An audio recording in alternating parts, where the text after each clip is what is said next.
Hi everybody, it's me, Corey T, and today we're going to talk again about visualization because I want to give you some confidence in the knowing and the trusting that you can believe that if you're having these inner conversations and these visualizations, that at some point you're going to see them push out into your reality.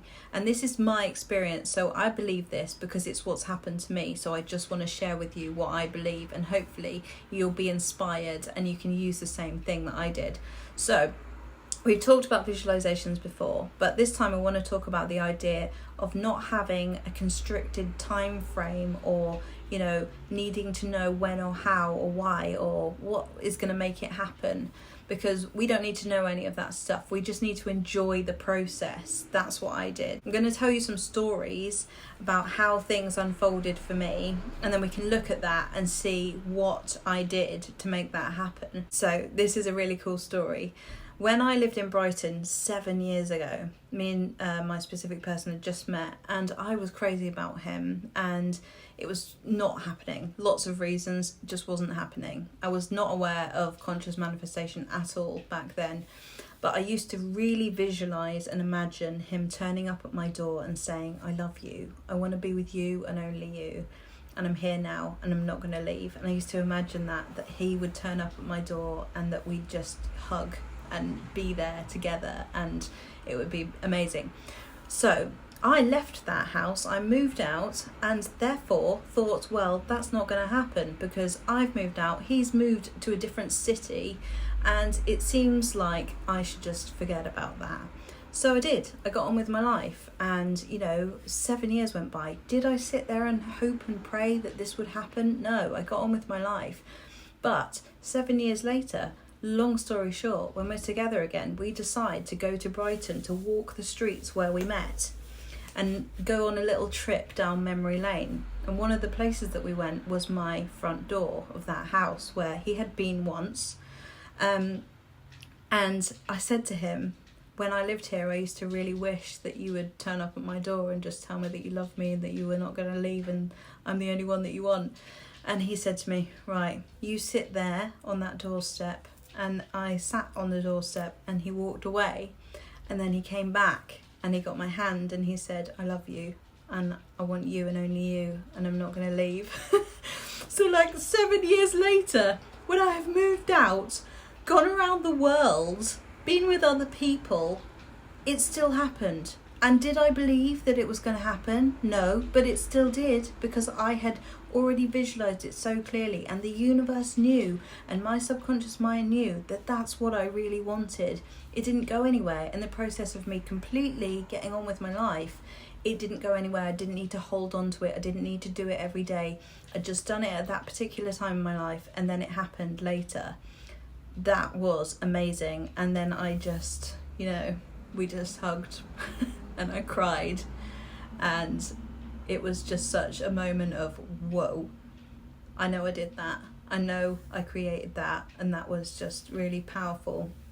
And really special moment. And we film a lot of stuff because we've got our own YouTube channel where we film all our travels around and everything.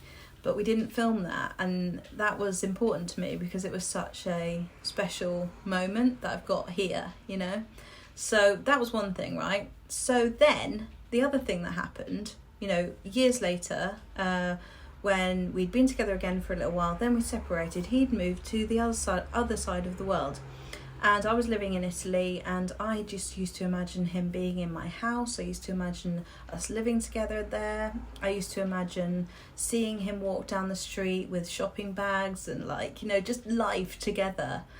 I imagined loads of things in Italy.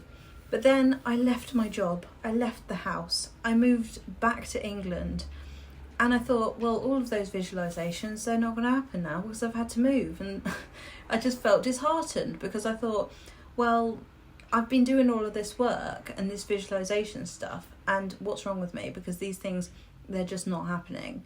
But then what happened was we got back together in England. Then we decided to go to Dubai to teach for 5 weeks. We had to leave there because of the pandemic. We thought, where should we go? And I thought, Italy. Let's go to Italy. It'd been a dream of mine for so long to go to Italy with him. And then when we got there, we decided to live in the flat that I'd lived in before. Like, what the hell? Like, how did it work out like that? How is it possible that all the things that had to align for that to happen happened?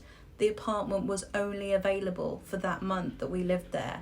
Before and after that, someone else was living there, and it just so happened that it was free that month. Just so happened that it was free that month. I created that. And so I was completely living in the visualization that I'd lived in my head. Like, it was just to a T. And it didn't happen at the time when I thought it was going to happen, but it still happened. And am I mad about it? No, because it still happened.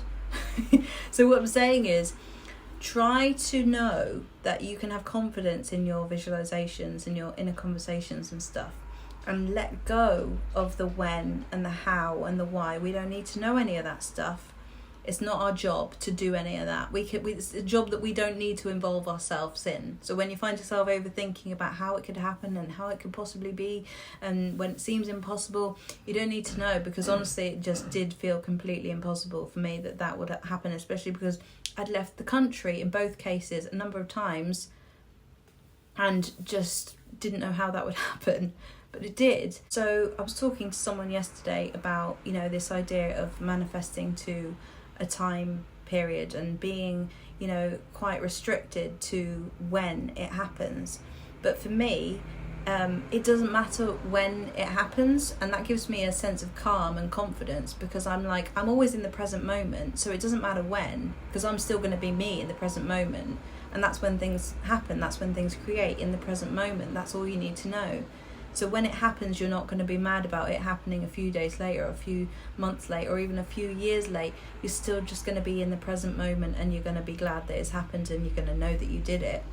So that's my empowering message of the day. I believe so much in visualizations and inner conversations, just because that's my experience, that these things have happened for me. And I could go on and on and on about all the things that have unfolded for me with these visualizations.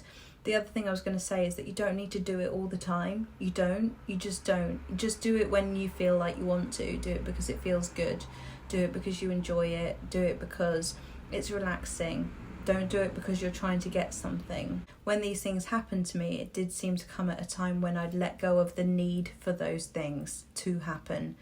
But they're still just as great, and if not better, when they do, because you're in a more relaxed state when that happens. So just enjoy the process. That's what I want you to do. Just enjoy the process and trust yourself and trust your power and have fun with it. If you want to do some coaching with me, then send me an email to the email address that I'll just put below, and I will reply. And if you want to follow me on Instagram, I'm Create with Corrie. Now I've just changed my name, and I'll link that below too. But thanks for watching, and I will see you in the next video. Bye.